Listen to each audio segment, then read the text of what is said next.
3. मन की पहेली। आश्रम में पिलखुआ उप्र से महाराजश्री के बचपन के एक मित्र आए हुए थे। काफी हंसमुख प्रकृति के धनी थे। महाराजश्री से प्रातः भ्रमण के समय चर्चा करते हुए कह रहे थे, क्या मनुष्य सदैव साधन ही करता रहेगा या इससे कभी छुटकारा भी होगा। महाराजश्री, कई लोग वेद मंत्रों का उच्च स्वर से पाठ करते हैं, तो कई ढोलक बजा कर हरिकीर्तन करते हैं, मंच पर बैठकर लंबे चौड़े प्रवचन करते हैं।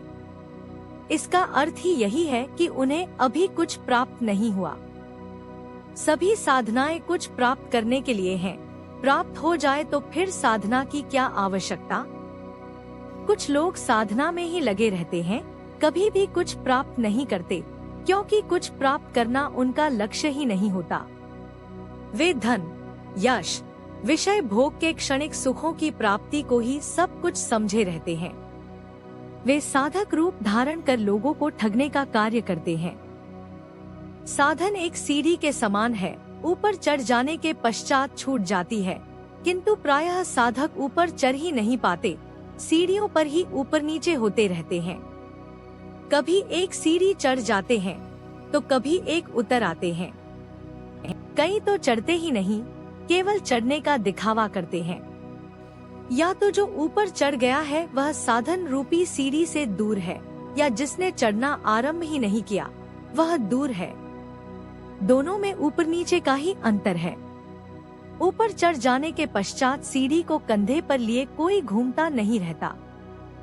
यदि साधन को एक माध्यम के रूप में ही लिया जाए, उसके प्रति आसक्त नहीं हो जाया जाए, तो लक्ष्य सिद्धि हो जाने पर वह छूट जाता है। प्रश्न, किंतु भक्ति मार्ग वाले तो यह कहते हैं कि उन्हें सीढ़ियां चढ़ने उतरने में जो आनंद आता है वह ऊपर चढ़ जाने में भी नहीं, अर्थात वह भक्तिरस में ही डूबे रहना चाहते हैं, मुक्ति की उन्हें कामना नहीं। महाराजश्री कहते तो भक्ति मार्ग वाले यही हैं, किंतु संभवतः वे इस बात के मर्म को नहीं समझते। साधन रूपी सीढ़ी अत्यंत लंबी है। क्षण क्षण में संकट है, आकर्षण है। कहीं शंकाएं सिर उठाती हैं, तो कहीं मन भ्रमित हो जाता है। साधक का ध्यान इन सब से हटकर शीघ्रातिशीघ्र ऊपर पहुंचने में ही लग जाए, तो कभी भी गिर जाने की संभावना है। इसलिए उचित यही है कि जो कार्य उसके समक्ष है उसी पर मन स्थिर रखा जाए तथा भविष्य के सुनहरे स्वप्न देखने बंद कर दिए जाए। इस समय साधना भक्ति करना ही भक्त का लक्ष्य होना चाहिए। लक्ष्य प्राप्ति के प्रति सामान्य साधकों में धीरज का अभाव होता है, इसलिए मोक्ष प्राप्ति रूपी लक्ष्य को भक्ति मार्ग के आचार्यों ने सामने से हटा ही दिया। यदि कोई भक्ति में तत्पर बना रहे तो मोक्ष एक दिन प्राप्त होने वाला ही है, क्योंकि वह भक्ति का फल है। योग तथा ज्ञान मार्ग में धैर्य को साधन का आवश्यक अंग माना गया है, किंतु भक्ति मार्ग में धीरज का मार्ग सबसे अनूठा है। मनुष्य के सामने कठिनाई यह है कि बातें तो बहुत करता है, योजनाएं भी बहुत बनाता है, पर साधन भक्ति नहीं कर पाता। भगवान का गुणगान करने बैठता है तो सुरताल में उलझ जाता है, पूजा करने बैठता है तो विधि विधान में फंस जाता है, चिंतन मनन के आधार रूप पठन पाठन में प्रवृत्त होता है तो पुस्तकीय ज्ञान संचय तथा व्याकरण की सूक्ष्मताओं में ही भटकता फिरता है। आसक्ति अलग ही उसे जगत की ओर खींचती रहती है तथा कर्ता भाव अपना प्रारब्ध चक्र घुमाता रहता है। यदि कोई साधन पथ पर चल भी देता है तो वह एकदम उड़कर अपने लक्ष्य को प्राप्त कर लेना चाहता है। यदि अंतर शक्ति जागृत हुई तो क्रियाओं में आनंद को ही सर्वस्व समझ बैठता है। यह नहीं समझता कि यह क्रियाएं किसी स्थिति की प्राप्ति के लिए साधन रूप है। प्रश्न तो, क्या साधक ईश्वर प्राप्ति के पश्चात साधन भक्ति के आनंद से वंचित रह जाएगा? यह रस तो जगत में अन्यत्र कहीं भी उपलब्ध नहीं। महाराजश्री जगत में तो अन्यत्र कहीं उपलब्ध नहीं, किंतु अध्यात्म रस का आनंद इससे भी कई गुना अधिक है। भक्ति की अनुभूति के लिए मन तथा हृदय की आवश्यकता है, अर्थात यह रस पराश्रित है, पर अध्यात्मानंद के लिए दूसरे किसी की आवश्यकता ही नहीं है। हृदय की भी नहीं। साधन भक्ति का रस, अध्यात्म आनंद की केवल प्रतिच्छाया है। सूर्य के प्रकाशित होने के पूर्व जैसे आकाश में लालिमा व्याप्त हो जाती है, उसी प्रकार अध्यात्म सुख से पूर्व भक्ति रस प्रकट होने लगता है। साधक के मार्ग में आसक्ति बड़ा भारी विघ्न है। साधन तथा भक्ति रस के प्रति भी आसक्ति हो जाए तो वह भक्ति भी विघ्न हो जाती है तथा साधक आत्मिक आनंद से वंचित रह जाता है। किंतु अभी यह प्रश्न तुम्हारे सामने है ही नहीं कि तुम भक्ति रस या आत्मिक रस दोनों में से किसी एक को चुन सको। अभी तुम्हें जगत बंधन, प्रारब्ध बंधन तथा कर्ता बंधन से छुटकारा पाना है, किंतु विषय की जानकारी के लिए यह प्रश्न अवश्य ही दिशा निर्देश निश्चित करता है। प्रश्न तो क्या आसक्ति इतनी दूर तक साधक के साथ जाती है? महाराज श्री हा, सत्वगुण तक आसक्ति पीछा नहीं छोड़ती। भक्तिरस की आसक्ति सत्वगुणी ही है, जो कि स्थूल विषयों की आसक्ति से भी अधिक घातक है, क्योंकि यह अत्यंत सूक्ष्म है। यदि स्थूल आसक्ति की बंधन में डालने की इतनी क्षमता है तो सूक्ष्म आसक्ति की शक्ति उससे अनंत गुणा होना स्वाभाविक है। साधन की सूक्ष्मता बढ़ने के साथ सत्वगुणी रसानुभूति भी बढ़ती है तथा आसक्ति भी साथ ही सूक्ष्म स्तरों पर उतरती जाती है। साधक भक्त को यदि एक दिन भी यह रस प्राप्त न हो तो वह बेचैन हो जाता है। यही आसक्ति का सूक्ष्म स्वरूप है। जब जड़ तथा चेतन की भिन्नता का ज्ञान प्राप्त होता है तो उस ज्ञान के प्रति भी आसक्ति हो जाती है। इसीलिए साधक को इस स्तर से ऊपर उठने के लिए काफी लंबे समय तक प्रतीक्षा करनी पड़ सकती है। आसक्ति एक ऐसा रोग है जो जगत तथा अध्यात्म दोनों क्षेत्रों में जीव को नचाए फिरता है। जिसमें उसे सुख मिलता है उसके प्रति राग, जिसमें दुख होता है उसके प्रति द्वेष, दोनों ही आसक्ति का स्वरूप है। जब आत्मा की उपलब्धि हो जाती है तो सब बोलना गाना, भागदौड़, साधन भजन समाप्त हो जाते हैं, नहीं तब उसकी कोई आवश्यकता रहती है, न उस स्थिति का वर्णन ही किया जा सकता है तथा न ही इसको कोई समझने वाला है। हम तो इतना ही कह सकते हैं कि वह जगत से परे की अवस्था है। कैसी है? इसको वही जानता है जिसने इसे अनुभव किया है। जीवों के सामने जगत होता है, इंद्रियां बहिर्मुखी होती हैं, इसलिए जगत ही दिखाई देता है। उसी की बात करता, उसी में व्यवहार करता तथा उसी के पीछे भागता है। शास्त्र कहते हैं कि यह यथार्थ ज्ञान नहीं है, यही ज्ञान बंधन का कारण है। तो फिर यथार्थ ज्ञान कैसे प्राप्त किया जाए? पहले जगत की ओर के ज्ञान की खिड़की बंद करो, फिर यथार्थ ज्ञान की खिड़की खुल जाएगी। शास्त्र अपने अपने ढंग से इसका मार्ग सुझाते हैं। प्रश्न यदि मुझे कहीं आसक्ति मिल जाए तो मैं उससे अवश्य पूछूंगा कि उसने जीवों को भ्रम में क्यों डाल रखा है। महाराज श्री, यही तो समस्या है कि आसक्ति किसी को दिखाई नहीं देती, वह अदृश्य रहकर वार करती है। जिस डोरी के साथ जीव को जगत से बांध देती है वह डोरी भी दिखाई नहीं देती, अन्यथा उस डोरी को ही छुरी से काट दिया जाए। स्थूल जगत की हर घटना का कारण तथा क्रिया सूक्ष्म जगत में ही घटित होती है। सूक्ष्म जगत में होने वाले परिणामों को जीव देख नहीं पाता तथा स्थूल जगत को लेकर ही एक दूसरे से गुत्थम गुत्था होता रहता है। आसक्ति भी अत्यंत सूक्ष्म क्रिया है। यदि जीव का विवेक अत्यंत प्रबल तथा अंतर्मुखी हो तो वह इसे अनुभव कर सकता है। ईश्वरीय शक्ति सूक्ष्माति सूक्ष्म तथा मायातीत है। जब आसक्ति को ही, जो कि माया के अंतर्गत है, नहीं देखा जा सकता तो ईश्वरीय शक्ति को कैसे देखा जा सकता है? किंतु वही ऐसा एक तत्व है जो सूक्ष्म स्तरों पर कार्य करते हुए आसक्ति के बंधन को काट डालने में समर्थ है। इसलिए सभी साधनाओं का सार उसी की शरण में जाना तथा उसकी कृपा प्राप्त करना है। मैं मौन साधे सब सुन रहा था। मैंने एक आदत का विकास कर लिया था कि महाराज श्री का उपदेश सुनने के पश्चात उसके प्रकाश में अपनी चित्त स्थिति के अवलोकन करने का प्रयास करता था। मैं अपने अंतर में आसक्ति की स्थिति तथा विवेक का सामर्थ्य तोलने में लग गया। मैंने पाया कि मुझ में आसक्ति बड़ी प्रबल तथा विवेक बड़ा निर्बल है। यह देखकर मैं कुछ मुरझा सा गया। अभी तो मैं कहीं भी नहीं। यात्रा बहुत लंबी है, तैयारी कुछ भी नहीं। महाराजश्री जिस जमाने में गाजियाबाद में वकालत करते थे, उस समय यह पिलखुआ वाले सज्जन भी आपके साथी वकील थे। कांग्रेस पार्टी का काम भी दोनों मिलकर करते थे, किंतु महाराजश्री की अध्यात्म में रुचि अधिक थी।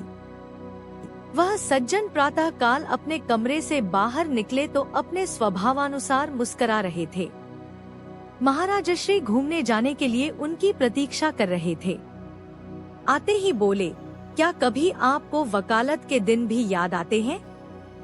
महाराजश्री कहीं अच्छा होता यदि आप यह पूछते कि अब वकालत के दिन भूल गए हैं कि नहीं। प्रायः मनुष्य अपने अतीत में ही खोया रहता है। उसका शरीर चाहे वर्तमान में हो, किंतु मन में हर समय अतीत ही वर्तमान की तरह दिखाई देता है। यदि कभी वह अतीत की गहरी खाई में से निकल भी आता है, तो भविष्य के आकाश मंडल में ऊंची मानसिक उड़ानें भरने लगता है, किंतु हम तो वर्तमान में जीने में प्रयत्नशील हैं। न अतीत की सुख दुखात्मक स्मृतियों को उभरने देना चाहते हैं, न भविष्य की काल्पनिक तरंगे प्रसारित करते रहना चाहते हैं। इसलिए अतीत की स्मृति की संभावना बहुत कम है। हाँ, कभी प्रसंगवश अतीत उभर आता है, किंतु प्रसंग सामने से हटते ही अतीत की स्मृति भी विलीन हो जाती है। वह सज्जन बोले, अच्छा एक बात पूछें, सबसे बुरा कौन है? महाराजश्री ने थोड़ा विचार किया, फिर बोले, सबसे बुरा वह है जो दूसरों की बुराई देखता है, क्योंकि बुराई दिखाई देने के लिए अपने मन में बुराई होना आवश्यक है। दूसरी बुराइयां तो छूट भी सकती हैं, पर इसका छूटना कठिन है। यह एक ऐसी बुराई है जो अन्य सभी बुराइयों की जननी है। बुराई देखने की आदत होने पर मनुष्य हर जगह बुराई सूंघता फिरता है तथा अपने मन में देखी हुई सभी बुराइयों के बीज आरोपित करता जाता है। दूसरों में बुराई देखने के यह दोष तो हैं ही। 1. मन में अभिमान पैदा होता है कि मुझ में अमुक दोष नहीं है। इस तरह अभिमान जनित संस्कार संचित हो जाते हैं। 2. जिसमें कोई बुराई विशेष दिखाई देती है, उसके प्रति घृणा द्वेष पैदा हो जाता है। इस तरह घृणा तथा द्वेष के संस्कार संचित हो जाते हैं। 3. चूंकि दूसरे की बुराई को मनुष्य देखता है, उसका चिंतन करता है, उसी की चर्चा करता रहता है, इसलिए उस बुराई के संस्कार संचित हो जाते हैं। 4. दूसरे की बुराई देखते रहने से अपना मन भी चंचल बना रहता है, इसलिए चंचलता के संस्कार संचित हो जाते हैं। 5. मनुष्य अनावश्यक वाद विवाद में उलझ सकता है। प्रश्न, यदि दूसरे की बुराई देखना सकारात्मक हो, दूसरे को सुधारने का भाव मन में हो, तो भी क्या यह बुरी आदत है? महाराजश्री, पहली बात यह है कि जब तक किसी की सुधरने के योग्य मनःस्थिति न हो, तब तक कोई सुधरता नहीं। मनःस्थिति अनुकूल हो जाने पर मनुष्य को कहीं से भी ठोकर लग जाती है तथा वह सुधारोन्मुख हो जाता है। दूसरी बात यह है कि जगत के सामान्य क्रम को देखकर मैंने ऐसा कहा, क्योंकि दूसरों की बुराई देखने वालों में प्रायः सकारात्मक दृष्टिकोण कम ही होता है। यदि इसमें कोई अपवाद हो तो अलग बात है। प्रश्न, यह भी आवश्यक नहीं कि जो बुराई हम दूसरे में देख रहे हैं वह उसमें हो ही हो। महाराजश्री, अधिकांश बातें भ्रांति के कारण अनुमानित, कल्पित अथवा सुनी सुनाई होती हैं। मनुष्य का यह स्वभाव है कि बुरी बात को वह बड़ी जल्दी ले उड़ता है। अधिकांश बुराइयां अपने मन की बुराई के कारण दिखाई देती हैं। सारा संसार ही ऐसा है। सब एक दूसरे को बुरा कह रहे हैं, जबकि सब बुरे हैं। इसमें सबसे बुरी दशा उस व्यक्ति की होती है जो किसी को बुरा नहीं कहता, वह केवल सहन करता है। साधक वृत्ति एकदम अलग होती है। उसे अपने अतिरिक्त जगत में कोई बुरा दिखता ही नहीं। जब सारे जगत में प्रभु समाया है तो बुरा भी किसको कहें? प्रश्न, अच्छा महाराज जी, एक बात और बताइए, मन कहाँ रहता है? महाराज श्री, जहाँ लक्ष्य होता है मन वहीं रहता है। लक्ष्य चंद्रमा पर गया तो मन वहीं पहुँच जाता है। यदि लक्ष्य अपने अंतर में कहीं हो तो मन भी वहीं होता है। यदि लक्ष्य किसी विचार पर केंद्रित हो तो मन विचार रूप होता है। यदि हृदय में कोई भाव हो तो मन भी भावुक हो उठता है। मन का अपना कोई ठौर ठिकाना नहीं। जैसे किसी पशु को जिधर हांका जाए उधर चल देता है। प्रश्न, ऐसा पशु समान मन तो मनुष्य की दयनीय स्थिति है। इस समस्या के हल का कोई तो उपाय होगा। महाराज श्री, मनुष्य के पास इसका कोई उपाय नहीं। मनुष्य केवल उसकी शरण में ही जा सकता है जिसके पास उपाय है। प्रश्न, तो किसके पास उपाय है? महाराज श्री, वही जो जगत का करता है, जिसकी शक्ति से ही लक्ष्य तथा मन दोनों क्रियाशील होते हैं, जिसके लिए कोई भी कार्य असाध्य नहीं। प्रश्न, फिर तो कोई समस्या ही नहीं रही। ईश्वर की शरण ग्रहण की, काम हो गया। महाराज श्री, यही तो नहीं हो पाता। मनुष्य के अंतर का अहम, जिसने पहले अहंकार का रूप ग्रहण किया तथा अब अभिमान बना बैठा है, मनुष्य को शरण ग्रहण नहीं करने देता। उसे अपने प्रयत्न पर ही भरोसा है। सामान्यतया तो मनुष्य को अपनी दयनीय स्थिति का आभास ही नहीं होता। मन के आदेश पर लक्ष्य को घुमाता रहता है, मन की थाप पर नाचता रहता है, जगत के पीछे भागता रहता है। चाहे कितना भी सुख दुख या मान अपमान क्यों न हो, अपनी मानसिक दयनीय स्थिति का आभास नहीं होता। रोगी भी बना रहना चाहता है तथा रोग का उपचार भी करना चाहता है। उसमें वासना भी बनी रहे, स्वतंत्रता भी लौट आए, अहंकार भी बना रहे और अध्यात्म लाभ भी हो जाए, अर्थात जगत भी हाथ से न छूटने पाए, ईश्वर भी मिल जाए। रोग मुक्ति के लिए रोग की जड़ काटने से बचना चाहता है, अपने प्रयत्न पर भरोसा बनाए रखना चाहता है। उसकी मान्यता है कि पुरुषार्थ नहीं करेगा तो प्राप्त कैसे करेगा। यह सब बातें जीव को ईश्वर की शरण लेने से रोकती हैं। जब कोई समझाता है तथा जीव की शक्तिहीनता बतलाता है, शरण तथा समर्पण का मार्ग सुझाता है, तो थोड़ी देर स्वीकृति में सिर हिलाता है, फिर अहंकार तथा पुरुषार्थ के पीछे चल देता है। शरण तथा समर्पण इतने सरल साध्य नहीं है। यदि होते तो अब तक सारा जगत मुक्त हो गया होता। बातें तो सभी करते हैं, किंतु कोई एक ही शरण ग्रहण कर पाता है। सभी पुरुषार्थ और अहंकार के नशे में ही झूम रहे हैं। जब गुरु कृपा से अंतर शक्ति की जागृति हो जाती है, शक्ति की अपने से भिन्न क्रियाओं की अनुभूति होती है, दृष्टा भाव प्रत्यक्ष हो जाता है, तब भी अहंकार पीछा नहीं छोड़ता। क्रियाओं के प्रति आसक्ति तथा उनका अभिमान बना रहता है। प्रश्न, समर्पण सरल नहीं, दूसरा उपाय नहीं, यह तो समस्या हो गई। महाराज श्री, कठिन तो बहुत है पर असंभव नहीं। साधक को यह बात समझकर ही इस क्षेत्र में पांव रखना चाहिए कि यह काम सरल नहीं। जो लोग सिर धड़ की बाजी लगाकर इसमें प्रवृत्त हो जाते हैं, वे सफल भी हो जाते हैं। प्रश्न, अच्छा महाराज जी, एक बात और बताइए, समाधि अवस्था में मन कहाँ रहता है? महाराज श्री, तुम्हारा यह प्रश्न अभी केवल बुद्धिविलास है, क्योंकि तुम अभी उस अवस्था से बहुत दूर हो। संप्रज्ञात समाधि में मन अभिमुख विषय पर स्थिर होकर तदाकार हो जाता है। असंप्रज्ञात समाधि में मन तथा लक्ष्य दोनों विलीन हो जाते हैं। लक्ष्य तथा मन दोनों चित्त की क्रियाएं हैं, जो चित्त के शक्ति के संयोग से घटित होती हैं। असंप्रज्ञात में जब शक्ति ही अपनी क्रियाशीलता समेट लेती है तो मन भी परिणाम रहित हो जाता है। मन तथा लक्ष्य दोनों ही जगत का अंग तथा मिथ्या है। साधक का शरीर तथा चित्त के साथ शक्ति का संबंध विच्छेद होते ही इनका कुछ पता नहीं चलता, किंतु अभी तुम्हें यह बात पूरी तरह समझ नहीं आएगी, क्योंकि तुम केवल कल्पना ही कर सकते हो। अनुभव तो कुछ है नहीं। प्रश्न तो मन की समस्या जगत से जुड़ी हुई है। महाराज श्री एकदम। जगत मन की ही करामात है। फिर मन अपनी ही करामात में आसक्त हो जाता है तथा जीव को अपनी अन्य करामातें दिखाता है। जीव बेचारा आशा निराशा के झूले में झूलता रहता है। ईश्वर ने मन बनाकर ही जीव को जगत में उलझाया है। यह बातें करते करते हम आश्रम पर लौट आए थे। वहाँ देखा तो एक नया तमाशा खड़ा था। एक सांप आकर महाराज श्री की कुटिया के दरवाजे पर बैठ गया था। कोई कह रहा था कि इसको मार डालो।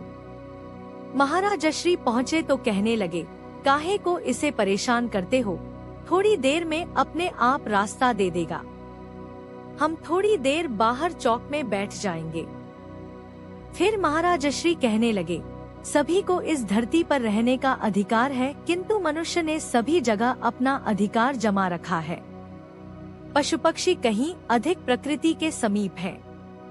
आप इसीलिए सांप को मार रहे थे ना, क्योंकि उसने एक ऐसे क्षेत्र में आने का उत्साह दिखाया था जिसको तुम अपना मान रहे हो। किंतु पशु पक्षियों का किसी भूखंड पर अधिकार नहीं। ऐसा कोई ऑफिस ही नहीं है जहां उनके नाम पर किसी जमीन का पट्टा दर्ज किया जाए। अब वे बेचारे कहाँ जाएं? आप लोग उनके लिए सुरक्षित जंगलों को काट काट कर मकानों के जंगल खड़े किए जा रहे हो। यदि देखा जाए तो अतिक्रमण पशु पक्षी नहीं, मनुष्य करता है। थोड़ी देर के पश्चात सांप ने रास्ता दे दिया।